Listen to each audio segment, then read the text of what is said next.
second, like this. Okay, I can read it. מנוחה בן זמן בבית זלצר, תאריך 1/11, אינטרוויו ניצנה בלחסן, אני הולך למטה משהו, מספר סידורי, 001, מספר מעניין 1, מספר קלטת 1. שלום, אני ניצנה בן נחסין, אני מראיינת היום את מנוחה בן זימן למשפחת זלצר. התאריך הוא 11/1/11. אני מתחילה, רצים. אז מנוחה, אם את יכולה להתחיל לספר לנו מה השמות של ההורים שלך, ואיך הם הגיעו לעיר העתיקה של ירושלים. אבא קראו לו חיים, אמא קראו לה אלטה, שזה היה שם שהוסיפו לה אחרי שהייתה הרבה פעמים בסכנה, והיו לה שמות אחרים, אבל אלטה זה ביידיש זקנה, שהיא תזכה להתבגר. והוסיפו לה את השם הזה אחרי כמה שמות כדי שהייתה תמיד בסכנה. כי היא נולדה אחרי ש4 ילדים לפניה נפטרו במגפה בתוך זמן קצר. וההורים שלה היו פשוט מיואשים. זה היה אז מצב מאוד מבחינה רפואית ומאוד קשה. היה קשה לגדל אז ילדים. והייתי הבת הבכורה. היינו בבית 4 בנות ו2 בנים. עכשיו, הבן הגדול, הוא היה מנישואים קודמים של אמא, שהיא התחתנה עם בחור שקראו לו משה פישמן, והיה לו עם עוד שותף עסק של יין,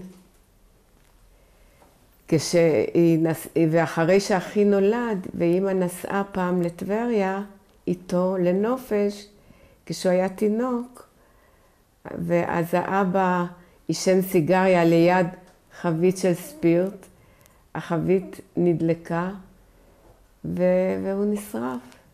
וככה שאפשר להגיד עולמה אחריו אליה ברגע אחת. זה האח הגדול שלי. לא קראו אברהם לאחי.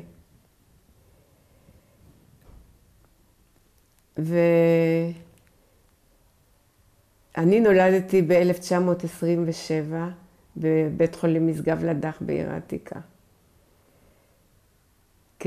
הייתי הבת הבכורה. וגרנו בעיר העתיקה מול בית כנסת חורבה, בתוך חצר שעלו לשם מדרגות. זה היה מבנה של חצרות. היה שם בחצר, זה היה עם 2 קומות, אנחנו גרנו בקומה ב', והיו שם כל מיני בדרך, למטה, למעלה, חדרים מפוזרים, מחסנים מפוזרים. וסבתא, ההורים של אמא, הגיעו מפולניה, סבתא קראו לה אסתחנה, אבא שלה קראו אהרון, והם הגיעו מפולניה, כנראה שזה היה אחרי פרעות, והם הגיעו בתור נערים צעירים עם ההורים שלהם, עם ההורים של סבא, לא עם ההורים של סבתא. האבא של סבא קראו אז רבל ומינצברג, אני יודעת, הוא בא כנראה מהעיר הזאת. איזה עיר? אני חושבת שזה מינצברג, אני כבר לא זוכרת בדיוק את שמה. ואת זוכרת, אני הבנתי שסבא היה מאיזה עדה, כאילו מה הייתה הקהילה שלו, הסבא? חסיד קרלין, הוא היה חסיד קרלין, הסבא הזה. היה חסיד קרלין. והוא הלך פעם, הסבא אהרון היה בן יחיד אז, והם הלכו פעם בדרך, הוא הלך פעם עם חבר וחטפו את החבר שלו לצבא, ואז ההורים שלו אמרו שאנחנו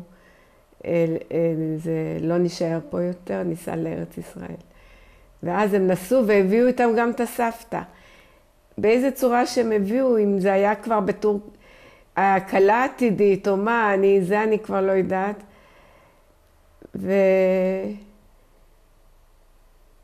וגם אצל סבתא זה היה סיפור שהיו לה, שאבא שלה התחתן פעם שנייה והיו לה עוד אחיות. הייתה לה גם אחות מאותם הורים, קראו לה כאלה שהיא באה גם לארץ. וסבתא הייתה לה חנות עוגות בעיר העתיקה, מול החורבה הייתה חנות עוגות קרוב לבית.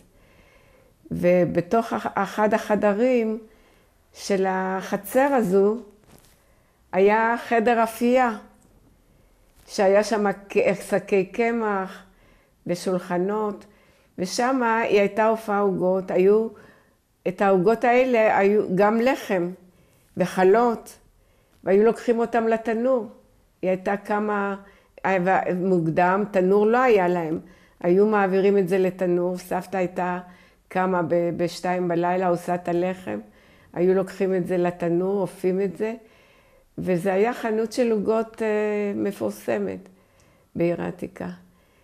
את החצר, אז זה לא היה שלנו, אבל קראו לזה חזקה. שכרו את זה, זה היה כנראה מאיזה כולל ערבי. פעם בשנה היה בא ערבי כזה שמן גבוה, ונתנו לו שכר דירה לכל השנה. וזהו, ואחר כך אם היו מזכירים גם חלק מהחדרים למטה לכל מיני זקנים. וזה היה כל השנה הם עשו מה שהם רצו עם הבית, כן. ולא, חשמל ומים לא היה לנו אז. והיה שם בור, ששאבו מים מן הבור בשביל להתרחץ, בשביל לשתות. אז היינו קונים מים, אפילו אצל ערבים. הם היו מביאים מהר הבית מים נקיים, היה במטבח עמד כלי כזה, חרס, קראו לזה תנאז'ה. והיו צריכים את המים הזה עם בד, מסננים את זה לתוך הכלי הזה. וכל כמה ימים היו צריכים לרחוץ את הכלי החרס הזה, אחרת היו מתאספים תולעים במים. ובשביל כביסות ובשביל כלים השתמשו במים של הבור. הייתה צנרת בגג אצלנו, והיה חור כזה בחצר, והמים זרמו דרך הצנרת הזאת לתוך החור, והיו נכנסים לבור. אוקיי, אז עכשיו אנחנו כבר התחלנו לתאר את הבית, וסיפרת לנו קצת על זה שהייתה חזקה. אז אם אני הבנתי נכון, אתם הזכרתם את כל החצר? כן. אתם הזכרתם מהערבי הזה את כל החצר? את כל החצר. וחלק מהחדרים... אנחנו גרנו. אז רגע, אז אם את יכולה פשוט להסביר את זה, כאילו להסביר מה זה אומר חזקה, ולתאר קצת איך הייתה הבית הזה, ומי עוד גר שם, חוץ ממך, עם מישהו אחר, גם עוד גר שם. בבית הזה, מה זה חזקה? שזה כנראה עבר מדור שני, זה עבר משנה לשנה. לא, הם לא החליפו אף פעם דירה, תמיד הם גרו שם. כנראה מהדור הקודם סבתא ואחר כך אימא. ופעם בשנה היו משלמים לו שכר דירה לכל השנה. ואז עשינו מה שרצינו בבית הזה. אנחנו גרנו, בקומה שנייה היה חדר מגורים עם מטבח, ועוד חדר שזה היה הבית שההורים שלי ישנו, ועוד חדר מגורים על יד זה שאנחנו הילדים היינו ישנים. עכשיו, בבית הזה שאנחנו היינו ישנים, הייתה איתנו, מול סבתא שלי, הייתה גם חנות של האימא של בנימין אויזמן, היה לו מאפייה, הוא גם גדל בעיר העתיקה, הם היו ידידים של ההורים שלי בסופו של דבר. הוא גם גדל בעיר העתיקה, והיא הייתה גרה, לה הייתה חנות בדיוק מול הסבתא. אז היא גם, הוא היה מביא גם את הלחם שלו לחנות, היא לא אהבתה, אבל עוגות היא הייתה לוקחת גם מסבתא ומוכרת, וגם כמובן הבן שלה עשה לקחים ועוגות, והיא הייתה לה פינה קטנה בחנות, ששם היא יכלה עם איזה לחמם קצת תה, קצת אוכל.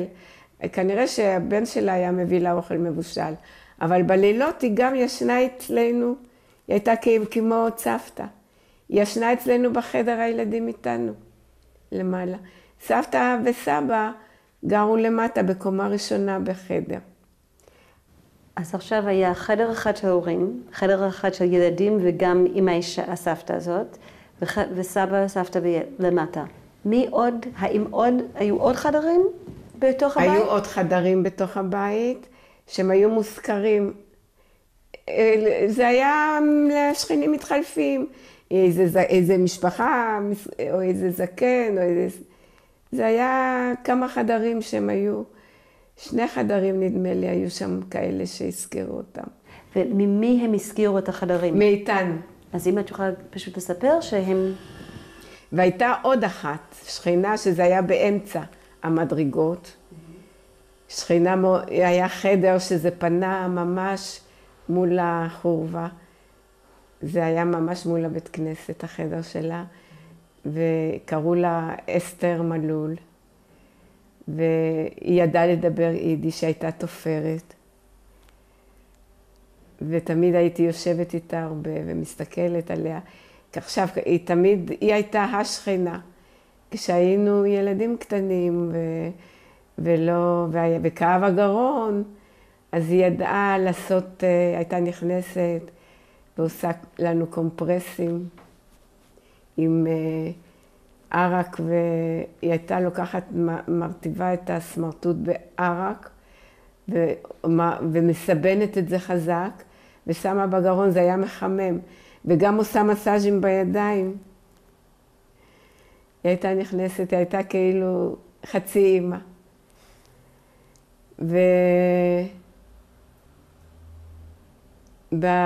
בחצר הזה, היו חצרות, בחצרות היו עושים את הכביסה.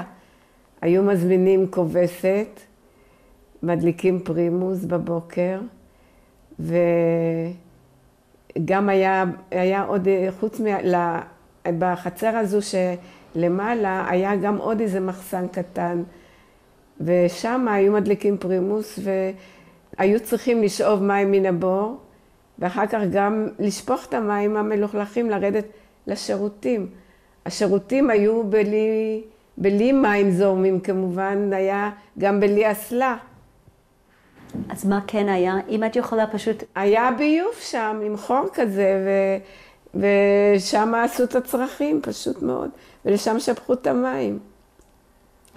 ואם את יכולה אולי לתאר את החדר שלך, לסגור את העיניים ולספר לי מה היה בתוך החדר הזה, איפה שאת גדלת, עם כל האחים שלך. היה ארון, היה מיטות, ארון בגדים, ארון ספרים אולי גם. היו שם כל מיני ארונות ומיטות ושולחן, וזה מה שהיה. והיו מספיק מקום לכל המיטות? זה היה חדר גדול. החדר שלנו היה די גדול. זה היה מספיק, זה היה כאילו מחולק אפילו לשניים. היה מספיק מקום, כן.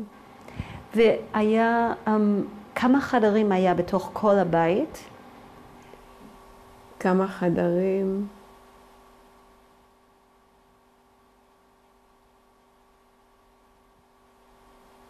איזה 6 חדרים, והיה גם חדר, והיה גם מחסן, והיה גם חדר אפייה חוץ מזה, חדר שאפו שם. אז כשאת אומרת שהיה חדר אפייה, זה אומר שכל השכנים היו משתמשים בחדר הזה לחדר אפייה? לא, רק סבתא שאפתה. הייתה באה אישה, עושה את הבצק בערב של הלחם, ואז בבוקר השכם סבתא הייתה קמה ב2 בלילה ועושה את הלחם, ואחר כך היו לוקחים את זה לתנור. בבוקר היו מביאים את זה לחנות, את הלחם טרי. ואני תכף אשאל אותך יותר לחנות ומה את עשית, אבל פה אני רוצה קצת רק להתרכז על המקום, ואחר כך אנחנו נדבר. אז את אמרת שכובסת הייתה פעם בשבוע. האם גם הכובסת הייתה רק למשפחה שלכם? כן, כן. אז אם את יכולה פשוט לתאר מה הייתה העבודה, איך עבד כשבאה כובסת, האם אתם הכנתם דברים, פשוט תתארי לי הכינו, הדליקו פרימיס גדול עם ברזל כזה, ושמו על זה דוד מים, שזה ירתח, ואת המים האלה היו משתמשים לכביסה, בתוך גיגיות. היא הייתה יושבת ביד, מכבסת, אמא הייתה תולה. כדי לתלות את הכביסה לא היה מספיק מקום בחצרים, זאת הייתה כביסה גדולה. כביסות קטנות גם עשינו לבד. אבל כביסה הייתה עולה, אמא עלתה לסולם, לא סולם גבוה, אבל היה כמה מדרגות של סולם. על הגג, הגג היה כימור על הגג, עגול כזה. זה היה בית ככה, זה היה בנוי מקומר. ואנחנו הילדים היינו עולים על הכיפה הזאת תמיד ומתגלשים. וזה היה במקביל, בצד אחד היה בית כנסת חב"ד. החלון של בית כנסת חב"ד נכנס לגג שלנו. זה היה גם מחובר לעוד גג של רחוב חב"ד, ששם גרה משפחה נוצרית. זה היה מחובר. והיה גם, וזה היה מעקה מעץ מהצד של החצר, אבל היה גם שם צדדים לכיוון הרחוב שאפילו מעקה לא היה. והאמת שעד היום אני לא יודעת איך שרדנו ואיך לא נפלנו שם לבורות ומהגגות האלה, שזה היה בלי מעקה אפילו. והיינו מתגלשים שם, משחקים, ילדים, בתור ילדים. כשאת חושבת על הבית הזה, כאילו מה הרגשה שעולה לך? ותספרי לי איך את זוכרת שהייתה חוויה בתוך הבית, אם היה... פשוט מה הייתה ההרגשה שם? כן, בתוך הבית, בחדר של ההורים, הרי לא היה חשמל, היה מוט כזה באמצע כמו לוסטרה, והיה מבנה כזה מחוטי ברזל, מסודר כאילו ב2-3 קומות, ששם היו הצלחות, ושם היו הדליקו נרות שבת. בתוך הצלחות האלה שמו שמן,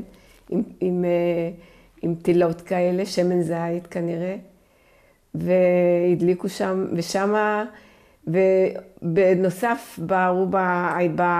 היו 2 מנורות שהיו על הקיר, מנורות נפט, שתמיד היו צריכים גם לנקות את הזכוכיות של זה, זה לא היה כל כך פשוט עם זה. וביום שישי בערב היה אבא צריך לעמוד ולמלות עם שמן, אמא הייתה צריך, זה היה, זאת אומרת אפשר היה לעבור, זה היה מעל גובה בן אדם כדי שלא ייתקלו בנרות. ואז,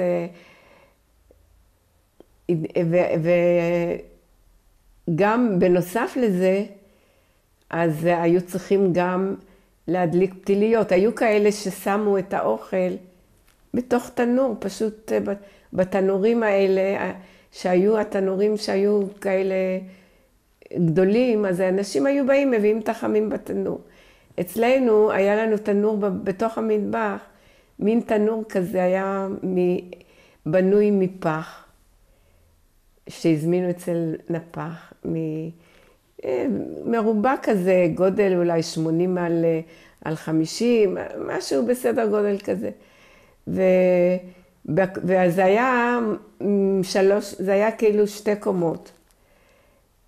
למלטה, בקומה ראשונה, שמו 2 פתיליות גדולות עם נפט, ובאמצע היה מדף שהיה לזה חורים, ובתוך המדף הזה, בקומה השנייה, שמו תחמין, ושמו בקבוקים של מים, בקבוקי זכוכית, של מים מהברז, זה לא היה מהברז, זה היה מהתנאז'ה הזאת מים, וגם אם רצו קפה, זה היה אז כמובן קפה בוץ, כן? אז שמו ב2 בקבוקים קפה, בתוך הבקבוקים, והיו מכניסים את זה קר, וזה היה לאט לאט מתחמם בבוקר, עד שביום זה היה ממש, יכלו לעשות מזה תה וקפה. ועכשיו בקומה השלישית מעל זה, בגובה השולחן, היו שמים את המרק לילי שבת, וקוגל, שהיו אוכלים את זה כשאבא היה בבית כנסת ועושה קידוש. ואת זה מכסים עם הרבה סמרטוטים, וזה היה מחזיק את החום עד בלילה. אז איך הכנתם אוכל במשך השבוע? זה איך שהיה בשבת, אבל אם רציתם קפה או עוד אוכל, איך הכנתם את זה במשך? אז ככה, כדי שלא יצטרכו בכל כוס מים לשים פרימוס, כן? אז מה שאני זוכרת היה בחדר המגורים, באמצע החדר עמדה פתיליה על השולחן. חיממו קומקום מים בפרימוס, שמו את זה על פתילה לאש קטנה, ואבא גם אהב ללמוד כשהוא היה כל רגע פנוי, הוא היה יושב ולומד גמרא, זה היה התחביב שלו. אז, והוא היה רוצה תה, אז היה תה על הפתיליה, היה קומקום עם תה, מי שרצה לשתות. עכשיו, מים קרים, היו כלי חרס קטנים, כי לא היה מקרר, אבל היה אחר כך, היה גם מקרר קטן עם קרח שמה, ששמו קצת קרח בזה, שהאוכל נגיד לשבת, אם עשו דגים ממולאים, זה החזיק מעמד עד הצהריים. אז לשבת בערב היו באמת אוכלים מטוגנים.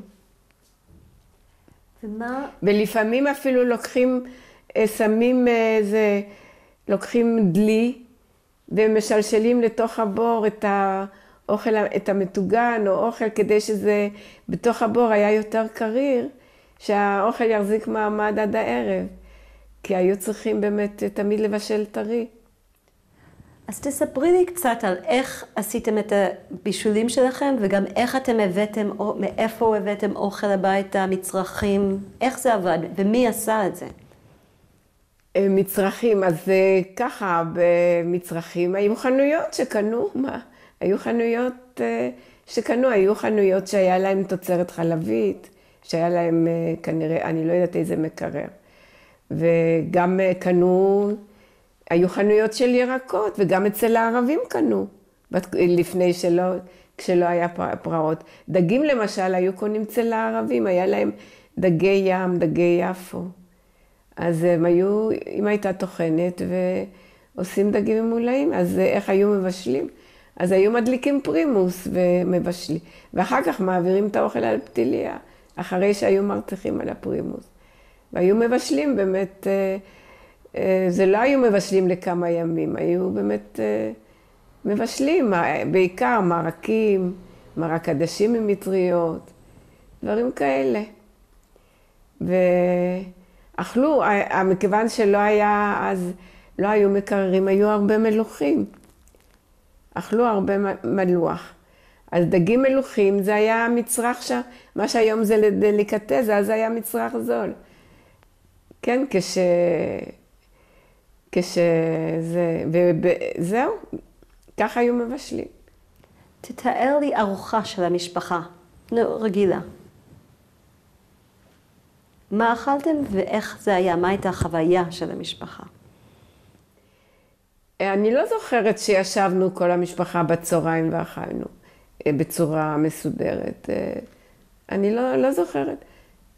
אכלנו מה שהיה. היה לחם תמיד טרי וטעים.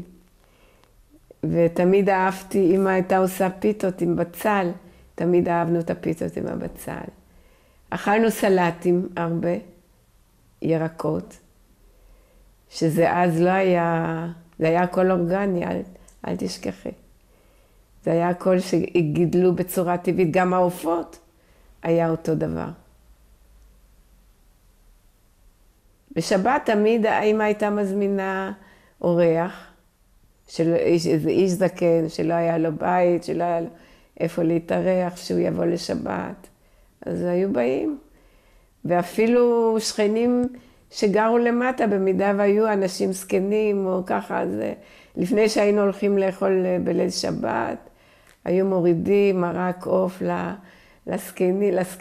צלחת, לפני שאנחנו אוכלים גם לשכנים הזקנים שלהם, יטעמו אוכל. ככה היה הרבה נתינה, אפשר להגיד. ואיפה אתם אכלתם? זה היה בתוך הבית של... כן, בתוך הבית של ההורים היה חדר של ההורים, היה שולחן גדול, והיה כיסאות, ושם זה היה חדר, גם חדר האוכל. וגם החדר שבישלתם? גם. וגם החדר שבישלתם? לא, אז היה מטבח. היה מטבח קטן על יד החדר, ששם היה התנאז'ה והמים והתנור והשולחן, ומתחת לשולחן היו שמים דלי, איפה כשרוחצים כלים שהמים ירדו והיו צריכים אחר כך ללכת לשפוך את זה. והיה...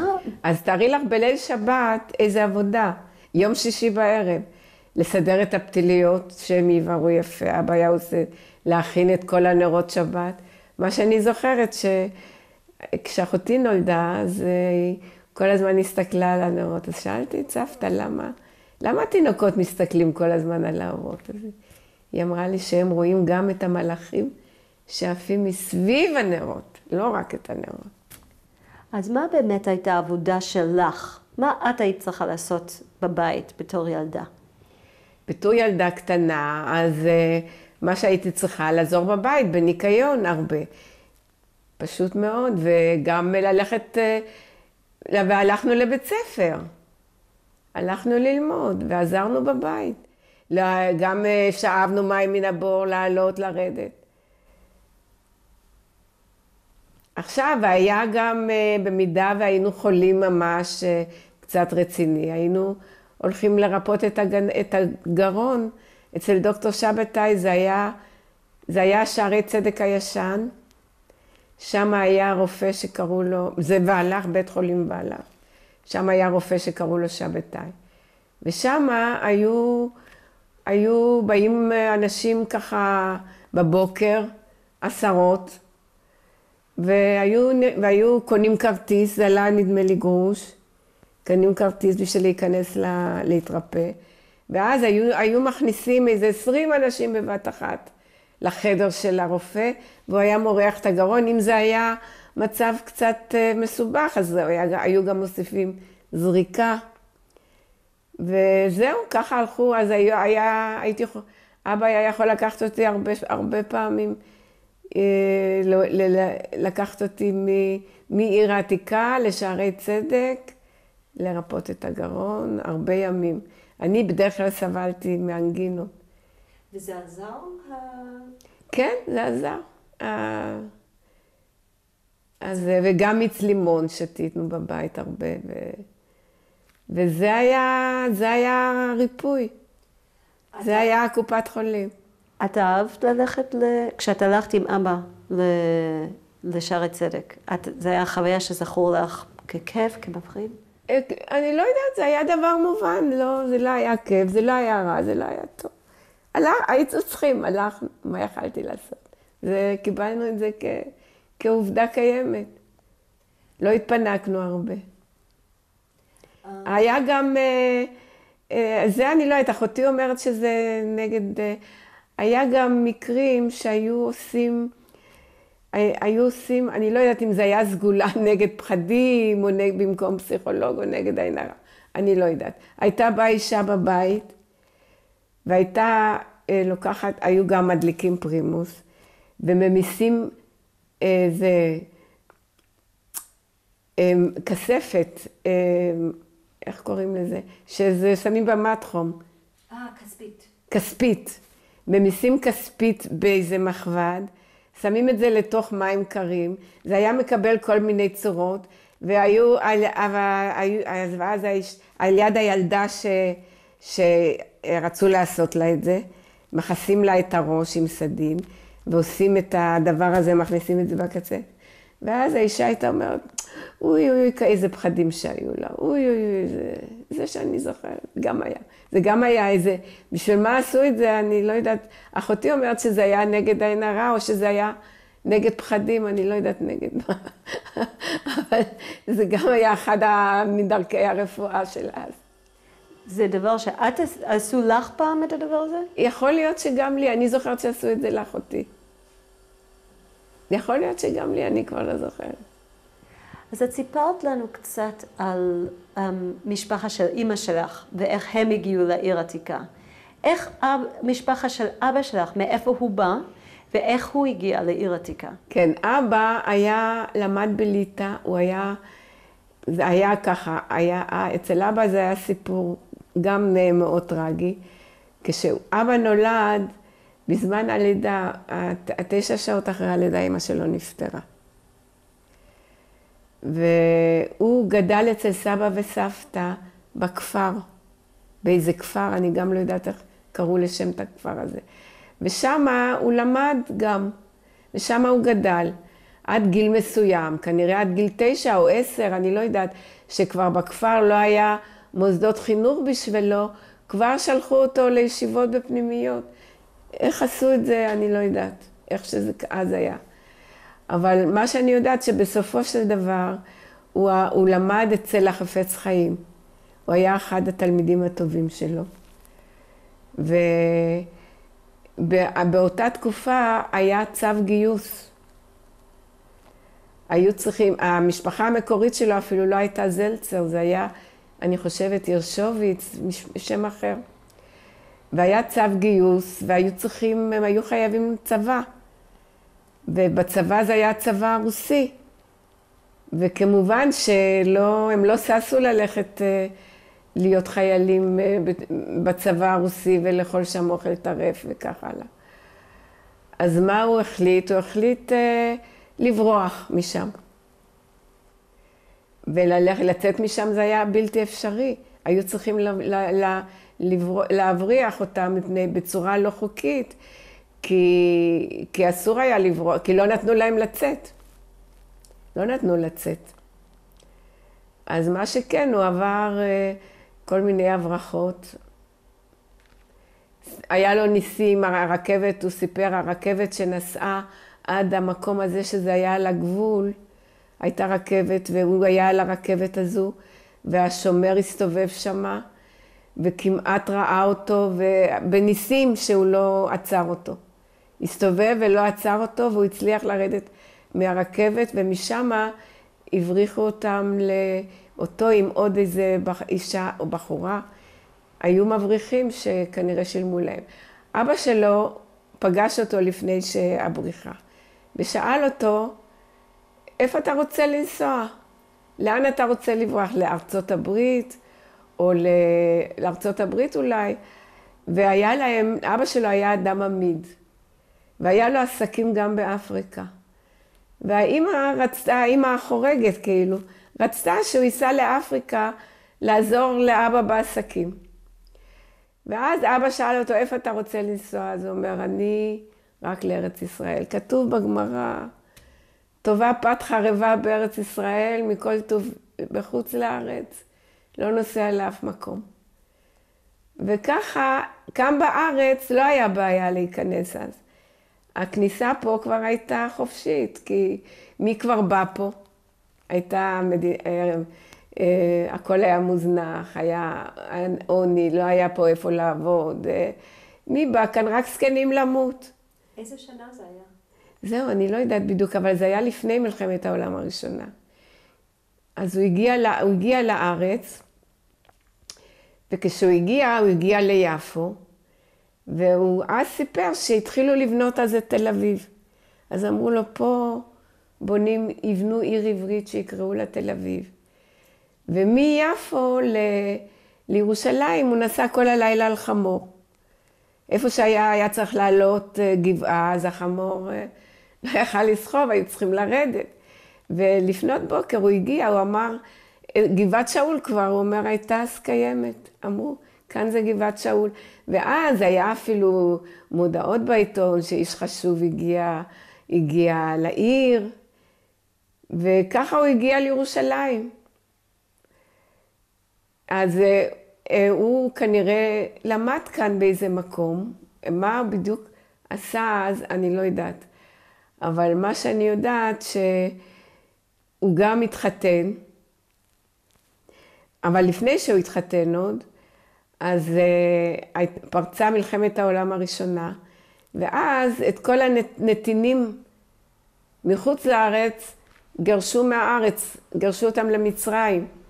אז הוא היה במצרים, אז הם חסכו את הרעב הכבד, כפי שאמא סיפרה בזמן הטורקים, אז למעשה הרי היה כאן ערבים שהם עבדו את האדמה, היה אמור להיות חיטה וירקות, לא היה אמור להיות רעב.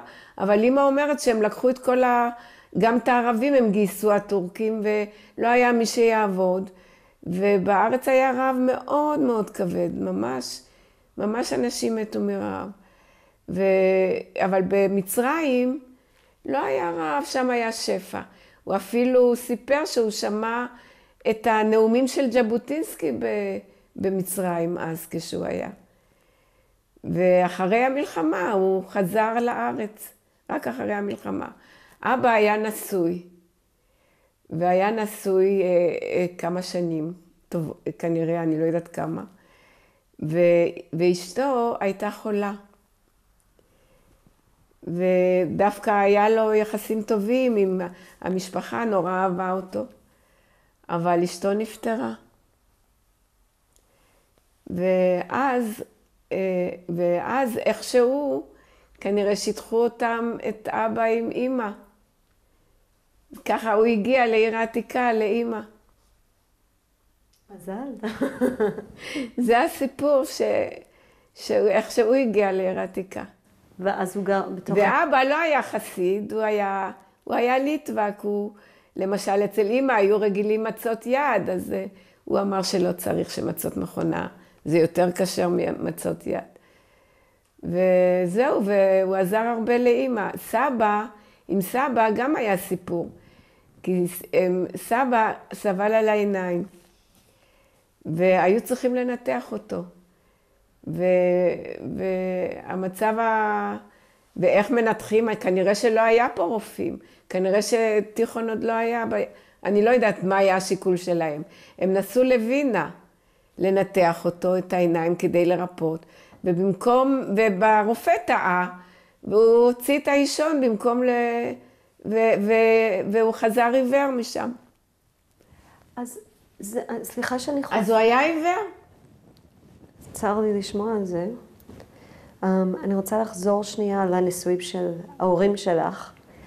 זה היה רגיל, זה היה מעשה רגיל, שמישהו שהוא מהמתנגדים מתחתן עם חסיד? אני לא יודעת, אבא לא היה קפדן, וגם אמא לא הייתה קפדנית. לא, מה זה משנה, הם לא היה ראה כזה זאת אומרת, מה זה מתנגד? הוא לא היה כזה טיפוס דווקא וזה. מי שרוצה לאכול זה, שיאכל את זה, מי שרוצה את זה. אז בבית, איזה מנהגים היו לכם? מאיזה עדה או מאיזה קהילה? טוב, אבא הרי היה תלמיד חכם. היו אפילו אנשים, היו באים לשאול אותו שאלות בטור אחד שהוא תלמיד חכם, שאלות כשרות. היו באים לשאול אותו בהתנדבות, הוא תמיד היה שמח לעזור. ובכל זאת, איזה מנהגים, היו מנהגים של חסידות בבית שלך? ואיך את גדלת? תראי, אמא התפללה בבית כנסת חב"ד, ואבא התפלל בבית כנסת, איזה בית כנסת, קראו לזה בית כנסת של ליטבקים. זה לא, זה הבית כנסת שאבא התפלל, זה לא היה, כנסת חב"ד היה יותר קרוב. זה היה ממש, החלונות של חב"ד יצאו לרחוב היהודים, חלונות של בית כנסת חב"ד. זה היה ממש בטווח שמיעה אפילו מהבית שלנו. הכל היה, היינו מוקפים מבתי כנסת, מכל הצדדים. אז תתארי לי איך זה היה באמת לגור עם כל התפילות האלה מסביב. זה היה דבר מובן מאליו, זה היה חוויה לשמוע תמיד את התפילות. זה היה יפה. ועכשיו השכנה הזו, אסתר מלול, הבית שלה פנה בדיוק מול החורבה, ושם החורבה היו הרבה בתי כנסת. אחר כך, בגיל מסוים, פרצו פרעות. אנחנו למדנו בבית ספר, שקראו לזה, אני יודעת, ככה המנהלת אמרה לי, בית חינוך ילדות. זה היה בית ספר שמי שיסדה את זה וטיפלה, הייתה אישה בודדת שקראו לה רחל פריזנט. היה לה בית ספר אחד בעיר העתיקה, ובית ספר אחד בשער החסד. גם שם היה, ביידיש קראו לה רשקה. אבל היא הפעילה את הבית ספר. זה עלה גם קצת שכר לימוד, הרי לא היה אז חינוך, היו צריכים לשלם שכר לימוד בבית ספר. וזה היה בית ספר הומה עם ילדים, זה היה, איך אומרים, אבל בואי נגיד, זה לא היה בסדר גודל של בתי ספר של מאות, זה היה הומה עם ילדים בהיקף של 10, זה לא היה הרבה חדרים, היה שם גם גן וגם חדר אחות. ובחדר האחות היו בחורף נכנסים, נותנים לנו לכל ילדה כף שמן דג לשתות. עם תפוס נכנסנו לשתות את זה. וגם טיפת חלב היה קרוב, היו ילדות הולכות לשים טיפות עיניים בטיפת חלב כל יום. אבל אני לא נכנסתי, כי אני כשהייתי ילדה בת 2, היו עיניים מאוד מאוד חולות, במצב קשה, מלא מוגלה. זה היה בסכנה, הייתי ממש בסכנת עיוורון. ולא רציתי לפתוח את העיניים. וזה מסוכן כשלא רוצים לפתוח. וישבו על ידי כל הלילה לנקות ולשטוף את העיניים. אבל אני לא זוכרת את זה. אבל סך הכל כשהייתי ילדה קטנה היו לי עיניים בריאות. לא הייתי צריכה משקפיים, ואף פעם לא הלכתי גם לשים טיפות עיניים. ראיתי טוב מרחוק, מקרוב. אז תספרי לי קצת על החוויה בין האחים בבית. האם אתם שיחקתם ביחד, עבדתם בבית ביחד? מה היה בינך לבין האחים בבית? תראי, האחיות היו יותר קטנות ממני. אני תמיד דאגתי להן. עם אחותי הצעירה, אני זוכרת אפילו שהלכתי לטיפת חלב. עם האחות שאחריי, הלכתי פעם, אני זוכרת, היא למדה, הלכתי פעם אפילו לאספת הורים שלה, הייתי כמו האמא. כי זה היה כבר בגיל שהייתי קצת יותר גדולה. מפני שמה היה? סבתא נפטרה, חלתה. וזה היה עוד אפילו לפני הפרעות. היינו ילדות די קטנות, שסבתא נפטרה. כשסבתא נפטרה, אז אמא לקחה את העבודה של סבתא, כי לא הייתה לה ברירה. לא היה מי שיפרנס את המשפחה. אז אמא הייתה קמה ב2 בלילה לעשות את הלחם. היא המשיכה את העבודה של סבתא. עכשיו, אחר כך היא גם, ועוגות אני חושבת אפו אז פחות, אבל היא פתחה גם חנות מכולת. אז בחנות מכרו דגים מלוחים, תמרים, קקאו, קפה, תה, דדשים, דברים כאלה. שמן גם, שמן זית, במשקל אפילו היו מוכרים. אפילו נפט, אני יודעת, כל מיני כאלה דברים. אז אמא מכרה, ואז ואז אני הייתי כבת בכורה צריכה לעזור הרבה. אחרי שסבתא נפטרה. ועכשיו בפרעות... בת כמה היית בזמן הזה שאמא כבר התחילה לקחת את החנות? אני חושבת שהפרעות פרצו ב-36. אז כשהפרעות, הייתי אולי ילדה בת 10, כשהיינו ילדות קטנות כשסבתא נפטרה, והיא הייתה גם לפני זה כמה זמן חולה. היה לה הסתיידות עורקים, והיא לא יכלה כבר לעבוד. היא הייתה חולה. וכשהיא הייתה חולה, למרות שאחרי, איך שאומרים, לא היה אז ביטוח רפואי, אחרי 40 שנות עבודה, אז האבא היה צריך לעשות הלוואה כדי להכניס אותה לבית חולים.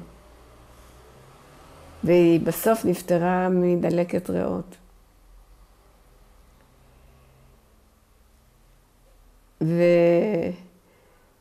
וכשכל העול נפל על אמא, ואחר כך בפרעות העיר התרוקנה.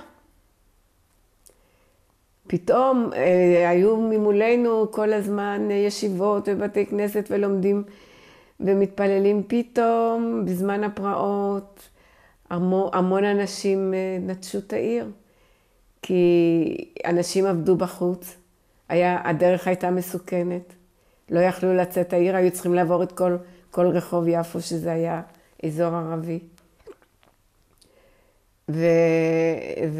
ואנשים פשוט עזבו את עיר העתיקה. כמובן, המוסדות החינוך בטח, תלמוד תורה, מה שהיה שם, עברו לעיר. הייתה ישיבת עץ חיים, היה מול הבית שלנו. זה עבר הכל לעיר החדשה, והעיר התרוקנה. והייתה אווירה באמת די קודרת, וגם ההורים כמובן נשארו במצב כלכלי קשה, מפני כשאין קונים ואין פרנסה, אז גם המצב שלהם היה קשה הכלכלי. וזה היה די קשה בפרעות, כי היינו יושבים בבית בלילות, היה עוצר, היה את האווירה, וכל הלילה שומעים רק יריות. מה שכן, בתוך הבתים לא הייתה סכנה שכדור טועה ייכנס. בגלל הסמטאות הצרות ועל קירות העבים, לא היינו בסכנה, אבל היינו במצב כאילו מדכא כזה. כי גם בית ספר התרוקן. אין תלמידים. הבית ספר התרוקן.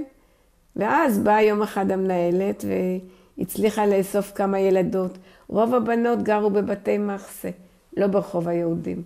ברחוב היהודים, ברחוב חב"ד גרה ילדה אחת חברה. ברחוב היהודים לא גרו, אני זוכרת, משפחות עם ילדים כל כך. זה היה בבתי מחסה, רוב הילדות גרו שם. והיא הצליחה להשיג כמה ילדות, והצליחה להשיג מורה בזמן הפוגה, ואז היא באה ואמרה שהיא פותחת את בית ספר בחזרה. ואז הגיעה מורה, איזו מורה שהיא נסעה, היה אוטובוס קו 2 שנסע מרחוב יפו, הגיע עד לתוך הסמטאות, זה היום עד על יד אחרי שער ציון, זה בפנים העיר העתיקה, קרוב לרובע. והאוטובוס הזה היה נוסע בליווי שוטר, שזה היה השוטר. היה נוסע בבוקר וחוזר בצהריים, אני יודעת. לא הייתה תחבורה סדירה. ובאוטובוס הזה, אז איכשהו הצליחה להשיג מורות שתסכמנה לבוא. מורה שתסכמנה, לא מורות, מורה אני זוכרת בה. ולמדנו בכיתה אחת, בכיתה אחת היינו 3 בנות גדולות יותר, בכיתה השנייה היו 4 ילדות, ובכיתה השלישית היו, ואז היא הייתה נותנת לנו שיעורים, אומרת לנו לכו לחזור, לומדת עם הכיתה השנייה, וככה עם הכיתה השלישית. ככה זה היה לימודים בפרעות בעיר העתיקה, במידה ולא היה עוצר באמצע. כי לפעמים הייתה התקפה. בסוף רחוב היהודים היה כאילו, בין היהודים והערבים היה כאילו גבול. כי בתוך הרוב הערבי, יהודים כבר לא יכלו לגור בפרעות. איפה שעכשיו ישיבת התפוצות, אני יודעת, שם הייתה גם ישיבה גדולה. ישיבת חיי עולם הייתה שם. אני זוכרת שהייתי הולכת עם חברה להביא לה אחי הסנדוויץ' שהוא למד שם. אז כמובן שגם שם היו צריכים הכל לפנות. והיו עומדים חיילים בריטים, מאחורי שקי חול, והיו מדי פעם יורים, אני זוכרת שהיו מתלוצצים שהם הצליחו לפגוע בחתול. כי הם היו יורים לעברנו, אז כאילו הם היו שומרים עלינו. אבל הם גם באו לעשות אצלנו חיפושים, החיילים הבריטים. הערבים יורים ואצלנו הם באים לחפש, אני זוכרת שהם באו לחפש בחדר של סבא ולא מצאנו את המפתח, היה לו ארון מלא ספרים. והם לא זזו מהארון עד שלא מצאו את המפתח. מה הם חיפשו? נשק. אצלנו. הם חיפשו אצלנו נשק. הם ירו ואצלנו באו לחפש את הנשק. הערבים ירו ואצלנו הם באו לחפש את הנשק. מי? הבריטים? מי? אז אוקיי, אני רוצה לחזור להתחלת הפרעות, שאת אמרת שבבת אחת כאילו העיר התחילה להתרוקן. את זוכרת את כן, אני זוכרת פתאום אנשים, הייתי אז ברחוב, ריצות, בעלות, אנשים רצים, ואבא אומר לבוא מהר הביתה. פתאום זה התחיל, יריות, מתח, ואנשים, אז למשל בחורבה הייתה ריקה, ומשפחה מה שאני זוכרת, משפחת שכטר שגרו גם באזור הזה של הערבים, הם לא יכלו לגור שם, אז הם באו לגור בחדר, אחד החדרים הריקים שהיה בחורבה, הייתה שם ילדה בגילי, ותמיד היינו מתגנבים, זה היה רחוב צר. בזמן העוצר היא הייתה באה אלינו, אני הייתי באה אליה לחורבה, היינו יושבות. גם פעם הייתה צעדה של חיילים בריטים בתוך העיר העתיקה, של כל מיני, של כלניות וסקוטים עם חצאיות, ואנחנו היינו יושבות על המרפסת שם בחורבה, ומסתכלות על כל התהלוכות האלה. אז כתבו אז בעיתונים שבריטניה כבשה את עיר העתיקה. אוקיי, אבל היינו באמת מבודדים, כי היינו מבודדים מבחינת לחיות, כי לא יכלו לצאת העירה, אם היו צריכים רופא, אם היו צריכים, כל דבר היה סיפור. אז באותו יום שהתחיל, פתאום היו יריות ופתאום היו ריצות, למה המשפחה שלך החליטה להישאר? המשפחה שלי, לאן הם ילכו? לא היה להם, קודם כל, אז הם רצו, זה היה מבחינת סבא וסבתא, לא זזים מעיר העתיקה. לא זזים מעל יד הכותל. מצד שני, לא היה להם כל כך לאן ללכת, כי זה היה שם מקום פרנסה שלהם. וזה היה הבית שגרו שם הרבה שנים. לאן הם יתחילו, איפה הם יתחילו מחדש? לאן הם ילכו? אז באמת אני זוכרת שאמא מכרה את המחרוזת, הייתה לה מחרוזת פנינים, כדי לשלם חובות שהצטברו במשך הזמן. אבל אמא הייתה, גם אני הייתי הולכת איתה, אפילו שהיה יריות. היינו לוקחות סרדינים, כל מיני דברים שאפשר למכור, הולכות לבתי מחסה ומוכרות שם לתושבים שגרו שם, כדי למכור שיקנו כשאי אפשר היה, שהיה עוצר, שאי אפשר היה ללכת, שהיה יריות. אבל באמת היא מכרה את זה שלה, את המחרוזת פנינים, כי הם באמת נכנסו, אפילו שרמת החיים הייתה ירודה מאוד, מה כבר אכלו שם? קצת מרק עדשים, קצת, אני יודעת, ולחם. לא היה מי יודע איזה אוכל. וירקות אכלו וזהו. ופירות גם אכלנו. בפירות זה היה תפוזים בעיקר. תפוזים וענבים, זה מה שאני זוכרת. כי תפוזים עלה בזול, היה בשפע, בחורף, וגם בקיץ היה אבטיחים. אבטיחים באמת, כדי לשמר את האבטיח, שיהיה קריר, היו שמים את זה בתור דלי, מורידים את זה לבור. וזה היה נשאר קריר עד שזה לא יתקלקל לאבטיח. אז אנחנו פשוט מדברים עכשיו על הפרעות, אז אני רוצה להישאר שנייה על הנושא הזה. אתם נשארתם, והיו דברים ספציפיים שההורים שלכם או שהממשלה אמר לכם על איך להתנהל בזמן הפרעות? לא זוכרת. לא היה ממשלה, איזה ממשלה הייתה? מי ששמר זה היה הבריטים. אז אמרו, היה לכם, את אמרת שהיו לילות שהיה עוצר. כן.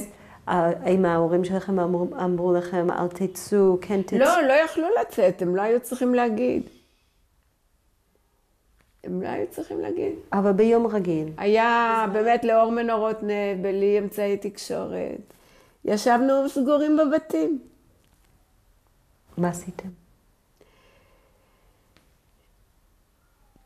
ישבנו ושמענו את היריות, זה מה שעשינו. או קראנו, או למדנו. זהו, מה יכלנו לעשות? פחדת? פחדנו. אני לא יכולה להגיד שהיו לנו פחדים מיוחדים, סכנה שאנחנו הולכים למות, מפני שהנשק לא היה אז משוכלל. זה היה אז רימוני יד, שזה היה בגבול, שם הם זרקו. ובתוך הבתים הסגורים לא היה סיכוי, והיו כדורים ששרקו כל הזמן. בתוך הבתים לא היה סיכוי שכדור טועה ייכנס. אז לא היה סכנה ממש פחדים, אבל היה הרגשה מדכא. אתם דיברתם על זה בתור משפחה? מה היה לדבר? ערבים יורים, עושים פרעות, עוצר, מה אפשר לדבר על זה? האם ההורים שלכם אמרו לכם משהו, להרגיע, או אתם אמרתם אחים אחד לשני? אני לא זוכרת שדיברנו על זה. זה קיבלו את המצב כמו שהוא וזהו. ומה הרגשת שהבריטים באו לחפש אצלכם נשק? לא נעים. מה לא נעים? לא נעים שבאים לחפש נשק אצלנו, זה סתם היה פשע. לא הוגן מצידם, כי ערבים יורים, אז מה אתם באים אצלנו? אצלנו הרי לא ירו. היו באמת, למשל, בבית ספר, בחדר האחות, אני זוכרת, היו בחורים צעירים שבאו לשמור. וגם לפי ששמעתי סיפורים מאנשים שהחברים של אחי, שהכירו את סבתא שלי, שגם בפרעות 29, כשבאו לשמור, שסבתא שלי נתנה לבחורים הצעירים האלה כלי מיטה שיהיה להם על מה לישון. זה מה שהוא סיפר, אבל בתקופה שלנו, נתנו למשפחה הזו שגרה, גם נתנו להם קצת כלי מיטה, כי לא היה להם מספיק, שגרה בחורבה.